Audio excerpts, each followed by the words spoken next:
2024 లేదా 25లో డిగ్రీ లేదా బీటెక్ చదివారా? సాఫ్ట్‌వేర్ జాబ్ కోసం ఎదురు చూస్తున్నారా? అయితే కోడ్ జ్ఞాన్ 100 డేస్ కోర్సులో చేరండి. జాబ్ సాధించండి. Welcome to Suman TV. నేను మీ సుమన్ టీవీ.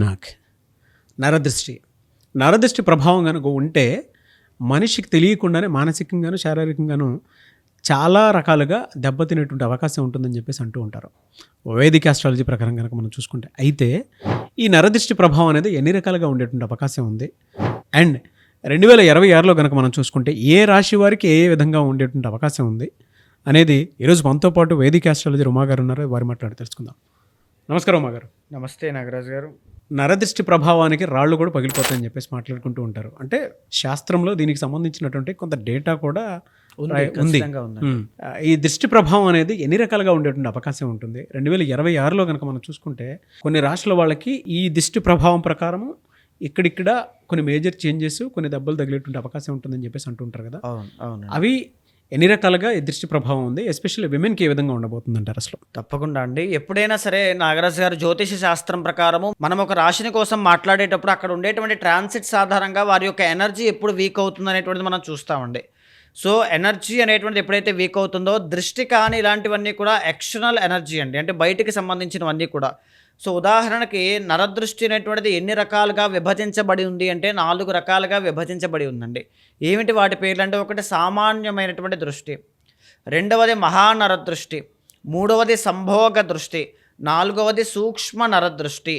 ప్రతి మానవుడు కూడా, పుట్టినటువంటి వాళ్ళు ప్రతి ఒక్కరూ కూడా ఈ 4 దృష్టిల్లో ఏదో ఒక దానికి చిక్కుకుని ఇబ్బంది పడుతూ ఉంటారు. మీరు ఇబ్బందుల్లో ఉన్నారంటే కారణం ఈ 4గిట్లో ఒకటి ఖచ్చితంగా కావచ్చు. వాటి విషయంలో మీరు జాగ్రత్తగా ఉండాలి. అవేంటి సార్? ఆ 4 ఏంటి సార్? మొట్టమొదటి నాగరాజు గారు, సామాన్య దృష్టి అండి. అంటే ప్రతిరోజు ఉండేటువంటి మన జీవన విధానంలో మనకి కలిగేటువంటి దృష్టి కానీ, ద్వేషపూరితమైనటువంటి భావాలు కానీ, ఇవన్నీ కూడా వీటి పరిధిలోకి వస్తాయి. మనం ఏదైనా ఒక బట్టలు కానీ, వస్తువులు కానీ, ఒక బండి కానీ కొనుక్కున్నప్పుడు చాలామంది మనల్ని చూసి ఓహో కొనుక్కున్నారా అనేటువంటి భావనతో చూస్తూ ఉంటారు. ఆ సమయంలో మన మీద పడేటువంటి ఆ నెగిటివ్ ఇంపాక్టే సామాన్య దృష్టి అండి.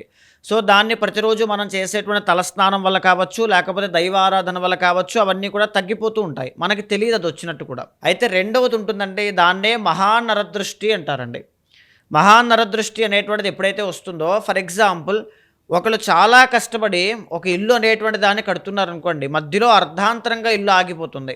ఇంటి యజమాని అప్పటిదాకా మంచి ఉల్లాసంగా, ఉత్సాహంగా అందరూ కూడా, కుటుంబ సభ్యులందరూ కూడా బాగున్నటువంటి వాళ్ళు సడన్గా ఇంటి యజమానికి అనారోగ్య సమస్య, దీర్ఘకాలిక ఆరోగ్య సమస్య వస్తుంది. లేకపోతే యాక్సిడెంట్స్ అనేటువంటివి జరగడం కానీ, హాస్పిటల్స్కి, ఇది బాగా గుర్తుపెట్టుకోండి, ఇది ముఖ్యమైన సిమ్టమ్. ఇది హాస్పిటల్స్కి విపరీతంగా డబ్బులు ధారపోయడం, ప్రతి నెల, ప్రతి 3 నెలలకు ఒకసారి విపరీతంగా, చంటి పిల్లల దగ్గర నుంచి వృద్ధుల వరకు అందరికీ కూడా ఇది కనబడుతూ ఉంటుందండి. తరువాతది ఏంటి అంటే, ఏ శుభకార్యం తలపెట్టినా ఆటంకాలు వస్తాయి, ఆ శుభకార్యం మధ్యలో ఆగిపోతూ ఉంటుంది. మహానరదృష్టి అనేటువంటిది సోకింది అంటే, ఈ మాట బాగా గుర్తుపెట్టుకోండి, ఎక్స్పీరియన్స్తో చెప్తున్నాను, పెద్దవాళ్ళకి కూడా ఇది తెలిసే ఉంటుంది. మొత్తం ఇంటిళ్ళపాది అందరూ కూడా అధోగతి పాలవుతారు. ఆర్థికంగా కానీ, మానసికంగా కానీ, శారీరకంగా కానీ, ఆనందం విషయంలో కానీ, ఎక్కడైనా సరే మానసిక ప్రశాంతత అనేటువంటిది మీకు ఉండదు. తరువాత మూడవది సంభోగ దృష్టి అనేటువంటిది ఉంటుందండి.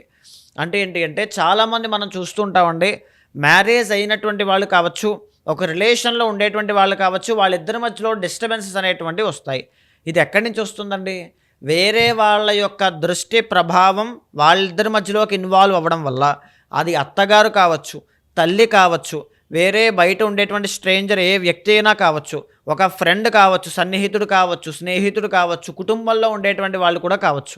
ఆ సంభోగ దృష్టి ప్రభావం కనుక ఆ ఇద్దరి దంపతుల మీద పడింది అంటే ఖచ్చితంగా డైవర్స్ అయ్యే అవకాశాలు చాలా ఎక్కువ ఉంటాయండి. ఎక్స్ట్రా మ్యారిటల్ అఫైర్స్ అనేటువంటివి కూడా ఈ యొక్క సంభోగ దృష్టి వల్లే ప్రారంభం అవుతాయి. అందుకే భార్యాభర్తల మధ్యలో ఉండేటువంటి నిర్ణయాలని వేరే వాళ్ళకి చెప్పకూడదు, ఎవరిని ఇన్వాల్వ్ చేయకూడదు అంటారు. వేరే వాళ్ళ కళ్ళు పడినా కూడా, దంపతుల మీద వేరే వాళ్ళ కళ్ళు పడినా సరే, వాళ్ళ యొక్క మాటలు ఇన్ఫ్లుయెన్స్ అయినా సరే, వాళ్ళిద్దరి మధ్యలో ఇద్దరితో పాటు కలిసి ఉన్నా సరే, వాళ్ళ యొక్క ఎనర్జీ వీళ్ళ మీద పడింది అంటే 100% ఆ సంభోగ దృష్టి పట్టింది అంటే భార్యాభర్తలు విడిపోవడం ఖాయం అండి. ఇది ఖచ్చితంగా జరుగుతుంది. లేకపోతే ఏంటి అంటే, వాళ్ళకి ఇన్ఫ్లుయెన్స్ అయిపోతారు, చెప్పుడు మాటలకు ఇన్ఫ్లుయెన్స్ అయ్యారు, ఈ మాట వినే ఉంటారు. ఇద్దరూ కూడా తెలియకుండా వాళ్ళిద్దరి మధ్యలో అనుమానము స్టార్ట్ అయ్యింది, ఈ మాట వినే ఉంటారు. లేకపోతే ఆయన ఎక్కడ ఉంటారు, ఈమె ఎక్కడ ఉంటారు, వీళ్ళిద్దరి మధ్యలో మిస్అండర్స్టాండింగ్స్ అనేటువంటి విపరీతంగా ఉంటాయి. లేకపోతే భార్య అనేటువంటిది అత్తగారి మాట వినకపోవడం, ఏదైనా కావచ్చు అండి. ఏ సంభోగ దృష్టి ఎవరి వల్లనైనా రావచ్చు. కాబట్టి ఆ దృష్టి కనుక సోకింది అంటే ఖచ్చితంగా భార్యాభర్తలు ఇబ్బంది పడతారు. దానివల్ల పిల్లలకి కూడా ఎఫెక్ట్ అనేటువంటిది కనబడుతుందండి. తరువాత ఆఖరిది నాగరాజు గారు సూక్ష్మ నరదృష్టి. ఇది చాలా ప్రమాదకరమైనటువంటిది. సో ఎప్పుడైనా స్లో పాయిజన్ లాంటిది అనమాట అండి. మన చుట్టుపక్కన ఉండేటువంటి మనుషుల నుంచి వచ్చేటువంటిదే సూక్ష్మ నరదృష్టి. ఫర్ ఎగ్జాంపుల్, నేను ఒక నిర్ణయం తీసుకుని ఒక కంపెనీ పెట్టి లేకపోతే ఎదగాలి అనుకుంటూ ఉన్నప్పుడు కానీ, ఒక జాబ్ చేసుకుంటూ ఒక నిర్ణయం తీసుకుని వేరే ప్రదేశానికి వెళ్ళాలనుకుంటున్నప్పుడు కానీ, మన చుట్టుపక్కల ఉండేటువంటి వాళ్ళు వద్దు, వెళ్ళొద్దు, ఓడిపోతావు, పడిపోతావు, లేకపోతే నాశనం అయిపోతావు, లేకపోతే అక్కడికి వెళ్తే నష్టపోతావు, అప్పులు పాలైపోతావు, అలా చెయ్యొద్దు అంటే మనం చేయాల్సినటువంటి పనిని మనం ఎక్కడ సక్సెస్ అవుతామో, విజయం సాధిస్తామో అనేటువంటి భయంతోనో ద్వేషంతోనో మనల్నే కావాలని వారిస్తూ ఉంటారు. వాళ్ళని చూసి మనము మన వాళ్ళే కదా, మన మంచి కోసమే చెప్తున్నారు కదా అనుకుంటూ ఉంటాం. కానీ మంచి చెప్పడానికి ఈ సూక్ష్మ నరదృష్టికే చాలా థిన్ లేయర్ మాత్రమే అడ్డుంటుందండి. సో ఒక మంచి విషయానికే నిజంగా వెళ్ళొద్దు అనుకునేటువంటి తల్లిదండ్రులు కూడా ఇదే మాట చెప్తూ ఉంటారు. కానీ ఎప్పుడైతే ఈ సూక్ష్మ నరదృష్టి పక్కనే ఉంటుందో చాలామంది ఇక్కడే ఫెయిల్ అవుతూ ఉంటారండి. యూత్ కూడా ఇదే ఫేస్ చేస్తూ ఉంటారు. అనుకున్న లక్ష్యాన్ని సాధించలేకపోతారు. జీవితంలో ఫెయిల్యూర్ అయ్యి చాలా ఇబ్బందులు పడుతూ ఉంటారు. ఈవెన్ ద హెల్త్ ఇష్యూస్ విషయంలో కావచ్చు, కెరీర్ కావచ్చు, మనీ కావచ్చు, లవ్ కావచ్చు, ఎక్కడైనా కావచ్చు. ఆ సూక్ష్మ నరదృష్టి యొక్క ప్రభావం ఉంది అంటే మీరు గెలవడం ఖాయం, దాని నుంచి బయటికి రావడం కూడా చాలా కష్టం అండి. మీరు చెప్పినటువంటి నరదృష్టిలో కనుక మనం చూసుకుంటే ఎస్పెషల్లీ విమెన్కి 2026లో సింహరాశి వారికి ఉండేటువంటి అవకాశం ఉంటుందంటారు? అండ్ జనవరి నుంచి డిసెంబర్ వరకు వాళ్ళ పీరియడ్ అసలు ఏ విధంగా ఉంది? తప్పకుండా అండి. సింహరాశి వాళ్ళకి 2026 సంవత్సరంలో మహానరదృష్టి అండ్ సంభోగ దృష్టి, ఈ రెండు విషయాల్లో చాలా కేర్ఫుల్గా ఉండాలి. ఎందుకు అనేటువంటిది మనం కొంచెం డీటెయిల్గా చెప్పుకునే ప్రయత్నం చేద్దామండి. మహానరదృష్టి అనేటువంటిది ఎందుకు అని అన్నానంటే, అష్టమ స్థానంలో శని అనేటువంటి ఆయన ఉన్నారండి. అష్టమ శని అంటాం దీన్నే. అష్టమస్య ప్రాణ సంకట అని మన శాస్త్రం చెబుతోందండి. అంటే ఏదైనా సరే సడన్గా వచ్చేటువంటి అవకాశాలు నాగరాజు గారు. ఫర్ ఎగ్జాంపుల్, ఈరోజు బాగానే ఉన్నారనుకోండి, రేపటికి ఏదైనా ఒక పెద్ద ప్రాబ్లం వచ్చి పడచ్చు. చాలా షాక్ అవుతుంటారు. నిన్నటిదాకా ఏమీ లేదు, ఏంటిదంతా సడన్గా అని చెప్పి. ఆల్రెడీ ఎప్పటి నుంచో స్టార్ట్ అయిన సమస్యే ఒకరోజు బయటపడుతుంది సడన్గా. దీంతో పాటుగా దీర్ఘకాలిక అనారోగ్య సమస్యలు రావడం కానీ, లేకపోతే అప్పుల బాధతో ఇబ్బంది పడడం కానీ, మానసిక ఒత్తిడి విపరీతంగా పెరగడం కానీ, లేదనుకుంటే పని చేసినా మాటలు పడడం కానీ, సో ఇలాంటివన్నీ కూడా చాలా ఎక్కువ ఉంటాయండి. మీరు ఏ పని చేసినా సరే ఎక్స్పోజ్ అవ్వడం మానేసేయండి. మీ చుట్టుపక్కన ఉండేటువంటి వాళ్ళని పోషించడం ఆపేసేయండి. 12వ స్థానంలో చంద్రుడు, మీ దగ్గర డబ్బు నిలబడదండి. మీరు ఎంత కష్టపడండి, ఎంత పని చేయండి, ఎంత గొప్ప పేరు ప్రఖ్యాతులు ఉన్న పొజిషన్లో ఉన్నా పేరు చెప్పుకోవడానికి ఒకటి ఉంటే డబ్బు మాత్రం చాలా తక్కువ ఉంటుంది. అంటే నిలబడదు, సేవింగ్స్ ఉండవు. నేను చెప్పేటువంటి రొటేషన్ అవ్వచ్చు కానీ. సో ఆ విషయంలో చాలా కేర్ఫుల్గా ఉండాలి. మేజర్లీ మహానరదృష్టి ప్రభావం 2026 అండ్ 2027లో కూడా మీకు కనబడుతోంది. బయటకు వెళ్ళేటప్పుడు, ప్రయాణాలు చేసేటప్పుడు చాలా కేర్ఫుల్గా జాగ్రత్తగా అడుగులు వేయాలి, లేకపోతే చిన్న చిన్న ప్రమాదాలు కనబడతాయి. నేను చాలా సందర్భాల్లో నా దగ్గరికి వచ్చేటువంటి క్లయింట్స్కి అష్టమ శని ప్రభావం ఉన్నప్పుడు కానీ, పర్సనల్ చాట్లో మారక దశ లాంటివి ఏదైనా జరుగుతూ ఉన్నప్పుడు కానీ నేను చాలా అడ్రస్ చేసి డీటెయిల్గా చెప్తాను. కాబట్టి ఈ యొక్క బండి నడిపేటప్పుడు కానీ, బయటకు వెళ్ళేటప్పుడు కానీ, మీరు ట్రావెలింగ్ చేసేటప్పుడు కాకపోయినా బయటకు వెళ్తున్నప్పుడు ఎవరైనా వచ్చే ప్రమాదాల విషయాల్లో కానీ అన్నీ కూడా అడ్రస్ చేసి పాయింట్అవుట్ చేసి మరీ జాగ్రత్తగా ఉండండి, ఇలా ఈ మంత్రం చదువుకుని వెళ్ళండి అంటే వాళ్ళకి ఎదురైనటువంటివి చాలా విచిత్రంగా ఉంటాయండి. ఎలాంటివంటే, ఇంట్లో ఏదో బరువు ఎత్తుతూ నడుము నొప్పి వస్తుందని హాస్పిటల్కి వెళ్ళి సర్జరీ చేయించుకుని 3 months బెడ్ రెస్ట్ వచ్చి అక్కడి నుంచి కెరీర్ మొత్తం డౌన్ఫాల్ అయిపోవడం వినడానికి చాలా విచిత్రంగా అనిపిస్తూ ఉంటుంది, కానీ నిజం అంటది. మహానరదృష్టి ప్రభావం ఎప్పుడూ కూడా అదే విధంగా ఎఫెక్ట్ చేస్తుంది. మీరు ఎక్స్పెక్ట్ చేయనటువంటి విధంగా వస్తుంటుంది. అది చిన్నది కూడా పెద్దదవ్వచ్చు, అప్పు కూడా అంతే. సో వాటి విషయాల్లో కాస్త కేర్ఫుల్గా ఉండాలి. రెండవది ఏంటి అంటే, మీకు 2026 నవంబర్ 25వ తారీఖు దాకా సప్తమంలో రాహు ఉంటారు.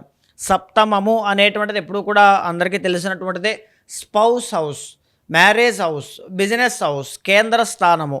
ఎప్పుడైతే అక్కడ రాహు ఉంటారో సంభోగ దృష్టి కారణం చేత భార్యాభర్తల మధ్యలో విభేదాలు వచ్చే అవకాశాలు ఎక్కువ ఉంటాయండి.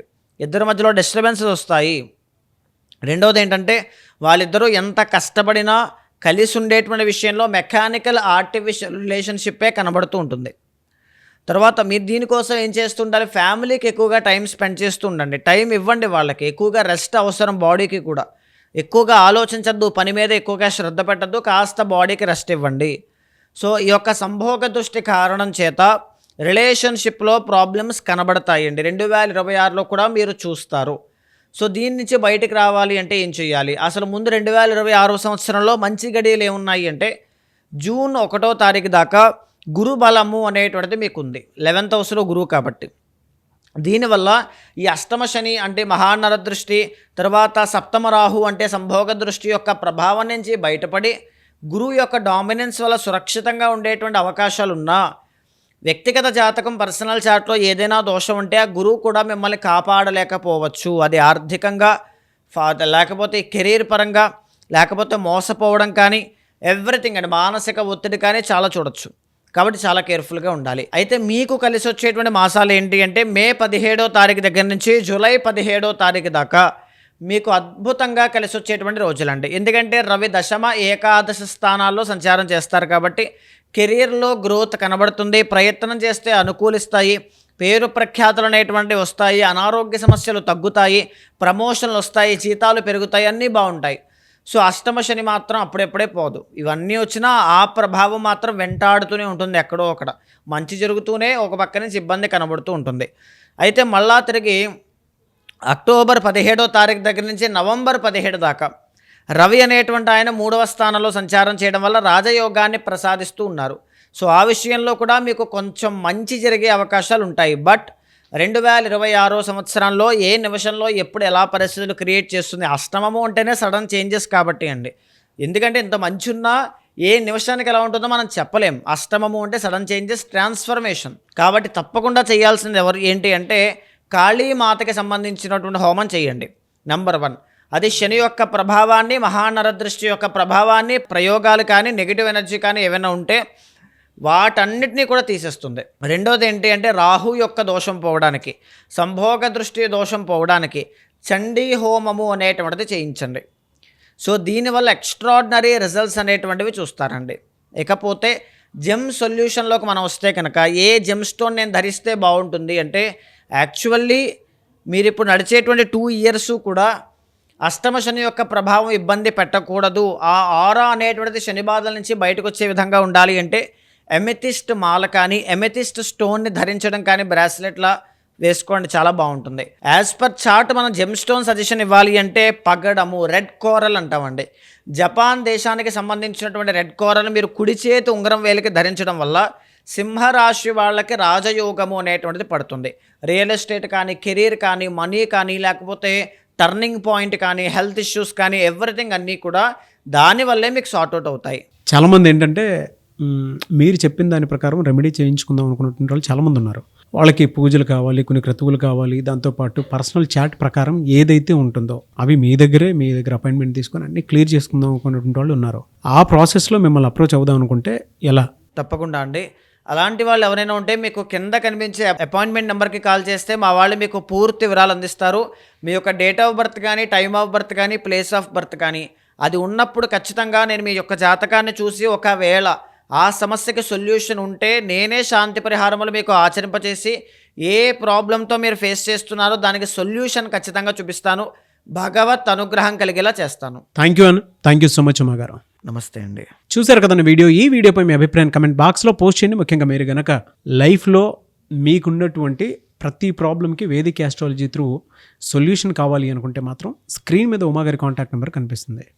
మీరు పూజల కోసం అయినా సరే, శాంతి హోమాలు చేయించుకోవాలనుకున్నా సరే, ఏదైనా మంచి రెమెడీ కావాలనుకున్నా సరే, మీ జాతక చక్రం ప్రకారం మీ పర్సనల్ చాట్ అంటే వ్యక్తిగత జాతకం ఏ విధంగా ఉందని తెలుసుకోవాలనుకున్నా సరే, అండ్ మీ కెరీర్ని ఎటువైపుకి తీసుకొని వెళ్తే బాగుంటుంది 2026లో అనేటువంటి విషయం తెలుసుకోవాలనుకున్నా కూడా ఉమా గారి కాంటాక్ట్ నెంబర్ మీకు కనిపిస్తుంది. దాన్ని మీరు కాల్ ఆర్ మెసేజ్ వాట్సాప్ చేసి వెంటనే అపాయింట్మెంట్ బుక్ చేసుకోండి. ఈ వీడియో లైక్ చేయండి, షేర్ మాత్రం తప్పకుండా చేయండి. ఇలాంటి మరిన్ని వీడియోస్ కోసం మా ఛానల్ ఫాలో అవ్వండి. Thank you.